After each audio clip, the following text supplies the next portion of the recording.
Hi hello friends, welcome back to my channel. ಎಲ್ಲರೂ ಹೇಗಿದ್ದೀರಾ? I hope ಎಲ್ಲರೂ ಚೆನ್ನಾಗಿದ್ದೀರಾ ಅಂತ ಅಂದ್ಕೊಳ್ತೀನಿ. ಹಾಗೆ ವ್ಲಾಗ್ನ ಶುರು ಮಾಡ್ತಾ ಇದ್ದೀನಿ.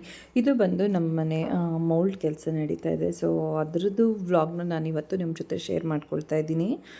ತುಂಬ ದಿನದಿಂದ ವ್ಲಾಗ್ನ ಮಿಸ್ ಮಾಡಿದ್ದೀನಿ. ಸೊ ಕಂಟಿನ್ಯೂಸ್ ಆಗಿ ಮಾಡಬೇಕು ಅಂತ ಅಂದ್ಕೊಂಡಿರ್ತೀನಿ, ಬಟ್ ಕೆಲವೊಂದು ಅಡೆತಡೆಗಳಿಂದ ನಂಗೆ ಮಾಡೋಕ್ಕಾಗಿರಲಿಲ್ಲ. ಹಾಗಾಗಿ ಇವತ್ತು ನಾನು ನಮ್ಮ ಮನೆ ಮೌಲ್ಡದು ಪೂಜೆ ಆಯ್ತಲ್ವ, ಆವತ್ತಿನ ದಿನದ ವ್ಲಾಗ್ನ ನಿಮ್ಮ ಜೊತೆ ಶೇರ್ ಮಾಡ್ತಾಯಿದ್ದೀನಿ. ನಾವು ಆಲ್ರೆಡಿ ಮಾರ್ನಿಂಗ್ ಅಂದರೆ ಸುಮ್ಮನೆ ಕೆಲಸದವರೆಲ್ಲ ಬೇಗನೆ ಬಂದುಬಿಟ್ಟಿದ್ರು. ಸುಮಾರು ಒಂದು 6:30ಗೆಲ್ಲ ಇಲ್ಲಿದ್ದರು. ಅಷ್ಟರಲ್ಲಿ ನಾವು ಅಷ್ಟೇ ಸ್ವಲ್ಪ ಸಿಮೆಂಟಿಗೆಲ್ಲ ಹೇಳಬೇಕಿತ್ತು. ಅದನ್ನು ನನ್ನ ಹಸ್ಬೆಂಡ್ ರಾತ್ರಿಯೇ ಅವ್ರಿಗೆಲ್ಲ ಕಾಲ್ ಮಾಡಿ ಬೇಗನೆ ಬರೋದಕ್ಕೆ ಹೇಳಿದರು. ಅದಾದಮೇಲೆ ನಾನು ಬಂದು ನಮ್ಮ ಅಮ್ಮನ ಮನೆಯಲ್ಲೇ ಉಳ್ಕೊಂಡಿದ್ದೆ ಅವತ್ತು. ಏನಕ್ಕಂದರೆ ನಾವಿರೋ ಮನೆಯಿಂದ ಇಲ್ಲಿಗೆ ಡಿಸ್ಟೆನ್ಸ್ ತುಂಬ ದೂರ ಆಗುತ್ತೆ. ಸೊ ಸ್ವಲ್ಪ ದೂರನೇ, ಹಾಗಾಗಿ ಬರೋದು ಸ್ವಲ್ಪ ಕಷ್ಟ ಆಗಿಬಿಡುತ್ತೆ ಅಲ್ಲಿಂದ ಅಂತ ಅಂದ್ಬಿಟ್ಟು ಇಲ್ಲೇ ಅಮ್ಮನ ಮನೇಲೇ ಆಗಿದ್ದು. ನಾನು ಮಾರ್ನಿಂಗ್ ಅಲ್ಲೇ ಎಲ್ಲ ಸ್ನಾನ ಎಲ್ಲ ಮುಗಿಸ್ಕೊಂಡು ಫಸ್ಟು ಮೌಲ್ಡ್ ಪೂಜೆ ಮಾಡಿಬಿಡೋಣ ಅಂತ ಅಂದ್ಬಿಟ್ಟು ಬರ್ತಾಯಿದ್ದೀವಿ. ಇದು ಬಂದು ತುಂಬಾ ಖುಷಿ ಆಗ್ತಾಯಿದೆ ನನಗೆ. ಆ್ಯಕ್ಚುಲಿ ಇವತ್ತು ಮೌಲ್ಡ್ ನಡೀತಾ ಇರೋದು. ದೇವ್ರ ಹತ್ರ ಪ್ರೇಯರ್ ಮಾಡಿಕೊಂಡು ಯಾವುದೇ ವಿಘ್ನಗಳಿಲ್ಲದೆ ನಿರ್ವಿಘ್ನವಾಗಿ ಕೆಲಸ ಆಗಲಿ ಅಂತ ಹೇಳ್ಬಿಟ್ಟು ದೇವ್ರ ಹತ್ರ ಬೇಡ್ಕೊಂಡು ಇವತ್ತು ಪೂಜೆನ ಮಾಡ್ತಾಯಿದ್ದೀನಿ. ಏನಕ್ಕಂದರೆ ಮನೆ ಅನ್ನೋದು, ಸ್ವಂತ ಮನೆ ಅನ್ನೋದು ಪ್ರತಿಯೊಬ್ಬರ ಕನಸಾಗಿರುತ್ತೆ. ಅದು ಚಿಕ್ಕದಾಗಿರ್ಬೋದು, ದೊಡ್ಡದಾಗಿರ್ಬೋದು. ಸೊ ಏನಂತ ಹೇಳಿದ್ರೆ ಅದೊಂದು ಅಟ್ಯಾಚ್ಮೆಂಟ್ ಇರುತ್ತೆ, ಒಂಥರ ಎಮೋಷನ್ಸ್ ಇರುತ್ತೆ ಮನೆ ಅಂತ ಅಂದ್ರೇ ಒಂದು. ಹೌದು, ನಾನು ತುಂಬ ದಿನದಿಂದ ಅಂದ್ಕೊಳ್ತಾ ಇದ್ದೆ. ನಿಮ್ಮ ಜೊತೆನೂ ಆಲ್ರೆಡಿ ನಾನು ಅದ್ರ ಬಗ್ಗೆ ಎಲ್ಲ ಶೇರ್ ಮಾಡ್ಕೊಂಡಿದ್ದೆ. ಹಾಗಾಗಿ ನೀವು ಕೂಡ ನನಗೆ ಒಂದು ಒಳ್ಳೆ ರೀತಿಯಲ್ಲಿ ವಿಶ್ ಮಾಡಿದ್ರಿ. ಸೊ ಆ ವಿಶ್ ನಿಜವಾಗ್ಲೂ ನಿಮ್ಮೆಲ್ಲರ ಆರೈಕೆಯನ್ನು ಅದು ಫಲಿಸ್ತಾ ಇದೆ ಅಂತಲೇ ಹೇಳ್ಬೋದು. ಇವಾಗ ಫೈನಲ್ಲಾಗಿ ಪೂಜೆ ಮುಗಿಸ್ತಾ ಇದ್ವಿ. ಆ್ಯಕ್ಚುಲಿ ಏನಂತ ಹೇಳಿದ್ರೆ ಈಶಾನ್ಯ ದಿಕ್ಕಲ್ಲಿ ಅದನ್ನು ಪೂಜೆ ಮಾಡೋವಂಥದ್ದು ಮೋಲ್ಡನ್ನ. ಸೊ ಹಾಗಾಗಿ ಅಲ್ಲಿ ಸ್ವಲ್ಪ ನಮಗೆ ಅವರು ಸಿಮೆಂಟ್ ಎಲ್ಲ ಕಲಸಿರೋದೆಲ್ಲ ಹಾಕ್ಕೊಟ್ಮೇಲೆ ಅದನ್ನು ಪೂಜೆ ಮಾಡಬೇಕು. ಸೊ ಪೂಜೆ ಮಾಡ್ತಾಯಿದ್ವಿ. ನಮ್ಮ ಅಥರ್ವ ಕೂಡ ಬಂದಿದ್ದ. ಅವ್ನಿಗೆ ನಡೆಯೋಕ್ಕಾಗಲ್ಲ ಕಣೋ, ಅಲ್ಲಿ ಅಂದರೆ ಕಬ್ಬಣ ಎಲ್ಲ ಕಟ್ಟಿರ್ತಾರಲ್ವ, ಸ್ವಲ್ಪ ತಂತಿಗಳು ಅದೆಲ್ಲ ಇರುತ್ತೆ ಅಂತ ಅಂದರು. ಇಲ್ಲ ನಾನು ಬರ್ತೀನಿ ಅಂತ ಅಂದ್ಬಿಟ್ಟು ಅವನು ಕೂಡ ಬಂದ ಮೇಲೆ ಸೌಮ್ಯ ಮಮ್ಮಿ ಪೂಜೆ ಮಾಡ್ತಿದ್ದೀರಾ ಹಂಗೆ ಹಿಂಗೆ ಅಂತ ಅಂದ್ಕೊಂಡು ಮಾತಾಡಿಕೊಂಡು ಅವನ ಜೊತೆ ನಾನು ಪೂಜೆ ಮಾಡೋದಕ್ಕೆ ರೆಡಿ ಮಾಡ್ತಾಯಿದ್ದೀನಿ. ಏನಂದರೆ ಮನಸ್ಸು ತುಂಬ ಸ್ಟ್ರಾಂಗ್ ಆಗಬೇಕು. ಏನಕ್ಕೆ ಅಂದರೆ ನಾನು ಇದನ್ನು ಏನಕ್ಕೆ ಹೇಳ್ತಿದ್ದೀನಿ, ಮನಸ್ಸು ಖಂಡಿತ ಸ್ಟ್ರಾಂಗ್ ಆಗಬೇಕು ಅಂತಂದರೆ, ಎಷ್ಟೊಂದು ಸತ ಮನೆ ಅನ್ನೋದ್ರ ಬಗ್ಗೆ ಯೋಚನೆ ಮಾಡಿಬಿಟ್ಟು ಬೇಜಾರಾಗಿದ್ದು ಇದೆ. ಯಾವಾಗ ನಮ್ಮದು ಅಂತ ಒಂದು ಸ್ವಂತ ಮನೆ ಮಾಡ್ಕೊಳ್ತೀವೋ ಅಂತ. ಹಾಗೆ ಎಷ್ಟೊಂದು ನಮಗೆ ಗೊತ್ತಿರೋರು, ನಮ್ಮ ಆತ್ಮೀಯರಾಗಿರೋರು ಕೂಡ ನಾವು ಕೆಳಗಡೆ ಬಿದ್ದಾಗ ತುಂಬ ಮಾತುಗಳನ್ನ ಆಡಿದ್ದಾರೆ. ಅದು ನಮ್ಮ ಕಿವಿಗೆ ಕೇಳಿಸೋ ಹಂಗೆ ಮಾತಾಡಿದ್ದಾರೆ.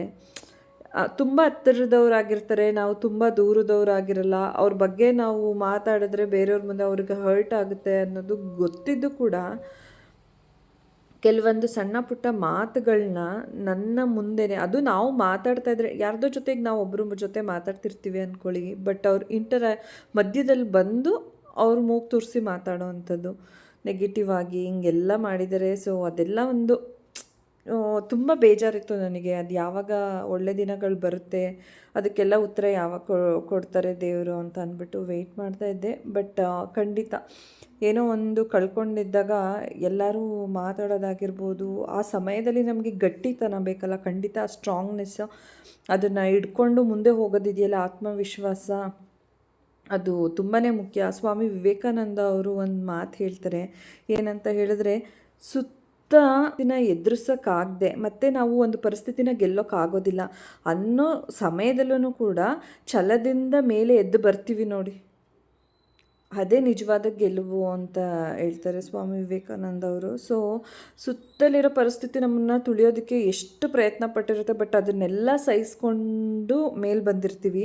ಇನ್ನೊಂದು ವಿಚಾರ ಏನು ಅಂತ ಹೇಳಿದ್ರೆ, ಪ್ರತಿಯೊಬ್ಬರ ಜೀವನದಲ್ಲಿ ಅವ್ರದ್ದೇ ಆದಂಥ ನೋವುಗಳು, ತಿರುವುಗಳು ಭಾಳಷ್ಟಿರುತ್ತೆ. ಅದು ಯಾರಿಗೂ ಗೊತ್ತಿರಲ್ಲ. ಏನಕ್ಕಂದರೆ ಅದಕ್ಕೋಸ್ಕರನೇ ಕೆಲವೊಬ್ಬರು ಕೆಲವೊಂದು ಲೈನ್ಗಳನ್ನ ಬರೆದಿರ್ತಾರೆ, ತುಂಬ ಪ್ರೌಡ್ ಫೀಲ್ ಮಾಡಿ ನಿಮ್ಮ ಮೇಲೆ. ಏನಕ್ಕಂದರೆ ನೀವು ಪಟ್ಟಿರೋ ಪರಿಶ್ರಮ, ಪರಿಸ್ಥಿತಿ ನಿಮಗೆ ಮಾತ್ರ ಗೊತ್ತಿರುತ್ತೆ. ಅದು ಬೇರೆಯವ್ರಿಗೆ ಗೊತ್ತಿರಲ್ಲ. ಖಂಡಿತ ನಾವು ಎದುರಿಸಿರೋ ಕಷ್ಟಗಳು, ನೋವುಗಳು, ಪರಿಸ್ಥಿತಿಗಳು ನಮಗೆ ಮಾತ್ರ ಗೊತ್ತಿರುತ್ತೆ ಹೊರತು ಬೇರೆಯವ್ರಿಗೆ ಗೊತ್ತಿರಲ್ಲ. ಬೇರೆಯವರು ಈಸಿಯಾಗಿ ಮಾತಾಡ್ಕೋಬೋದು.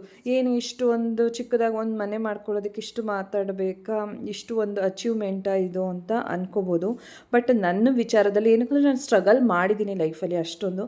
ಆ ಸ್ಟ್ರಗಲ್ ನಡುವೆ ಇದು ಒಂದು ಮಾಡ್ಕೊಳ್ತಾ ಇರೋದು ನನ್ನ ಜೀವನದಲ್ಲಿ, ಅದರಲ್ಲೂ ಎಸ್ಪೆಷಲಿ ನನಗೆ ದೊಡ್ಡ ವಿಚಾರನೇ. ಯಾರೇನೇ ಅಂದ್ಕೊಂಡ್ರು ಸೊ ನಾನು ನನ್ನ ಬಗ್ಗೆ ಪ್ರೌಡ್ ಫೀಲ್ ಮಾಡ್ಕೊಳ್ತೀನಿ. ಏನಕ್ಕಂದರೆ ಎಲ್ಲರ ಜೀವನದ ಪರಿಸ್ಥಿತಿನೂ ಒಂದೇ ರೀತಿ ಇರೋದಿಲ್ಲ. ಅವ್ರವ್ರು ಅನುಭವಿಸಿರೋ ನೋವುಗಳು, ಅವ್ರವ್ರ ಜೀವನದಲ್ಲಿ ಸ್ಟ್ರಗಲ್ಗಳು ಅವ್ರಿಗೆ ಮಾತ್ರ ಗೊತ್ತಿರುತ್ತೆ. ಸೊ ಅಂಥ ಸ್ಟ್ರಗಲ್ ನಾನು ಫೇಸ್ ಮಾಡಿದ್ದೀನಿ ಅಂತ ಅಂದ್ಕೊಂಡಿದ್ದೀನಿ, ಅನುಭವಿಸಿದ್ದೀನೂ ಕೂಡ. ಸೊ ಅದಕ್ಕೆ ಇವತ್ತು ನಿಜವಾಗ್ಲೂ ನನಗೆ ಖುಷಿ ಆಗ್ತಾಯಿದೆ ಈ ಒಂದು ಸಂದರ್ಭದಲ್ಲಿ, ಆ ಭಗವಂತನ ಆಶೀರ್ವಾದದಿಂದ. ಹಾಗೆ ನಾವು ಪೂಜೆ ಎಲ್ಲ ಮುಗಿಸ್ಕೊಂಡು ಮನೆಗೆ ಬಂದ್ವಿ. ಮನೆಗೆ ಬಂದು ಇನ್ನೂ ಅಡುಗೆ ಮಾಡಬೇಕಲ್ವ. ಸೊ ನನಗೆ ರಮ್ಯಾ, ಮನೀಷ್ ಅವರೆಲ್ಲರೂ ನಂಗೆ ಸ್ವಲ್ಪ ಹೆಲ್ಪ್ ಮಾಡಿದರು. ನಾವಿವತ್ತು ಅವರಿಗೆ ಎಲ್ರಿಗೂ ಊಟ ಕೊಡಬೇಕಲ್ವ. ಸೊ ಹಾಗಾಗಿ ಇವತ್ತು ಚಿಕನ್ ಸಾಂಬಾರು ಮಾಡ್ತಾಯಿದ್ದೀವಿ. ಮೋಲ್ಡೆಲ್ಲ ಮುಗಿದ್ಮೇಲೆ ಎಲ್ಲ ವರ್ಕರ್ಸ್ಗೂ ಊಟ ಕೊಡಬೇಕು.